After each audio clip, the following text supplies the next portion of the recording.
Hello students, today I am going to make a video of Unit 3 Central Processing Unit of the subject Computer Organization and Architecture.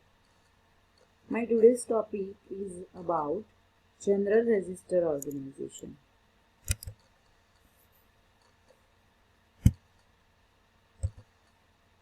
The objective is General Register Organization. So what is General Register Organization? Whenever we are using multiple general purpose registers instead of a single accumulator register in the CPU organization, then this type of organization is known as a general register based CPU organization. So in this type of organization, the computer uses 2 or 3 address fields in their instruction format. Each address field may specify a general register or a memory word. If many CPU registers are available for the use of variables and intermediate results, we can avoid many references much of the time. Thus, we can increase the program execution speed and reduce the program size. So, this is the advantage of general register organization. Here is the diagram which shows the organization of 7 CPU registers with a bus. Now let's see how to draw the diagram. So first of all, we will draw 7 CPU registers R1 to R7. After that, we may need 2 multiplexers and arithmetic logic unit. Also, we will be using 3x8 decoder. Now, draw the input lines from R1 to R7 registers to one of the multiplexers and again same for the another multiplexer, so that we can have input from R1 to R7 registers to the multiplexer A and multiplexer B. One more input can be required, that is known as external input. So 8 input lines are there to the multiplexer. After that, we may need a clock to synchronize all these modules with each other.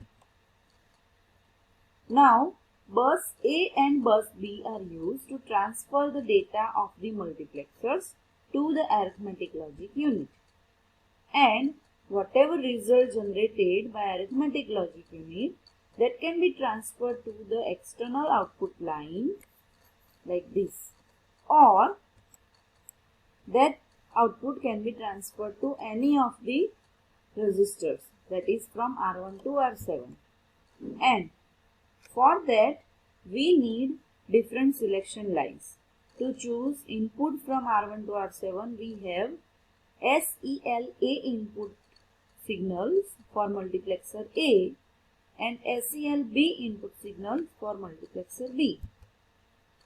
And same way we need to choose the operation using operation code, that is using OPR of 5-bit operation code. And we have 3x8 decoder which is used to choose any one of the available 7 CPU registers as to store the output using the signal SELD. So, by the figure we can see that the output of each register is connected to 2 multiplexers from the 2 buses, and the selection line in each multiplexer selects one register or the input data, that is external input. Bus A and B form the input to the ALU, and ALU determines the arithmetic or logic microoperation. Now, the result of microoperation is available for output data, that is external output, and they can also go into the input of all the registers.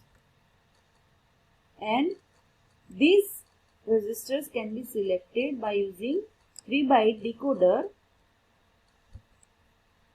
and a register which receives the information from the output bus, that also can be selected using the decoder. Now let's see the encoding of register selection. So here is the table which shows the input SELA, SELB and SELD signals. SELA and SELB will select the input if the binary code is 000. That means if all the 3 bits of SELA or SELB are 000, then it will choose the input from the external input. And if the 000 is the input for SELD, then it will choose nothing. Right? That means none of the R1 to R7 register will be selected, and it will simply divert the output to the external output line. Now, if we set binary code 001 to input SELA, then R1 register will be selected as input, and if we put binary code 001 to SELB, then also R1 register will be considered as an input to the multiplexer B. And if we set 001 to SELD, that is 3-byte decoder's input signal, then R1 register will be used to store the output. Same way, for different binary codes, different registers can be selected by the SELA, SELB and SELD. So this is the encoding of register selection. Now let's see one more important topic related to general register organization, that is control word. Yes friends, here you can see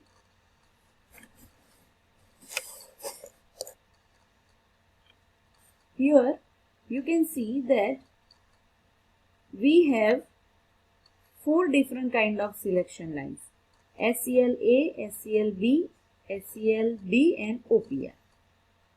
Now, SELA, SELB and SELD are 3-bit input signals, and OPR is a 5-bit input signal. So there are total 14 binary selection input in the control unit, and their combined value specifies a control word.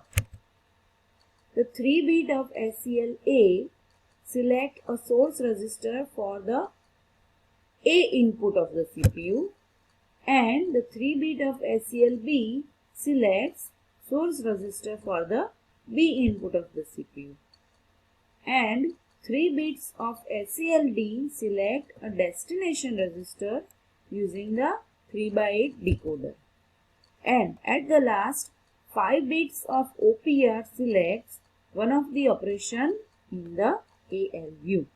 So this is your control word. Now let's see the example how it works. We have a micro operation R1 is equal to R2 plus R3. That means multiplexer A selector, that is SELA, will select R2 register and send its data to bus A.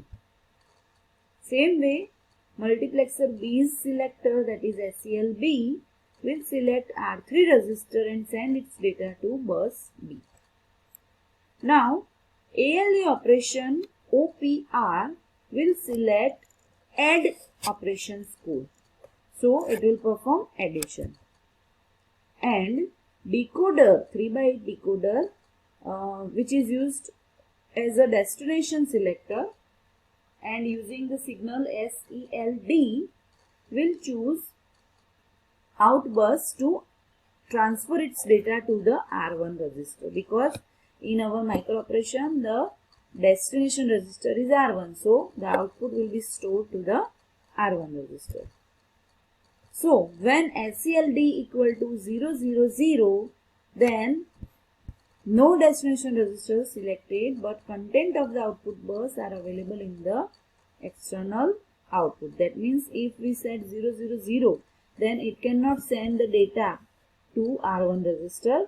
It can send the data to the external output.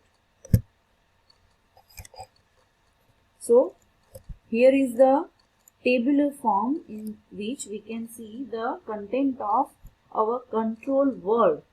See, here SCLA is selecting R2 register, so the 3 bits will have the value 0, 1, 0. SCLB selects R3 register, so we will have 0, 1, 1. SCLD selects R1, so we will have 0, 0, 1. And ALU chooses operation code for addition, that is 0, 0, 0, 1, 0. So combinedly these 14 bits makes a control word. Now let's see the encoding of ALU operation. So here is the table which shows the 5-bit OPR code and its different formations. They are used to implement different operations and which are represented by different symbols.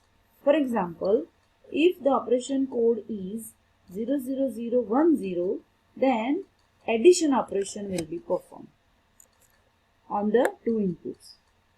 If the operation code is 01000, then it will perform AND operation, logical AND operation on the two inputs A and B. If the operation code is 10000, then shift right of the one of the input, that is input A, will be performed and it will be represented by SHRA. So these are the different possible ALU operations. Now let's see the advantage of general register organization. The first advantage is efficiency of CPU increases as there are a large number of registers are used in this organization, and less memory space is used to store the program since the instructions are written in a compact way. Now let's see the disadvantages also. So here we can see that care should be taken to avoid unnecessary usage of the registers. Thus compilers need to be more intelligent in this aspect, right? And since large number of registers are used, thus extra cost is required in this organization. As the number of registers increases, the cost increases. So here is the general register organization disadvantages. Friends, you like the video, please keep learning COA. Thank you.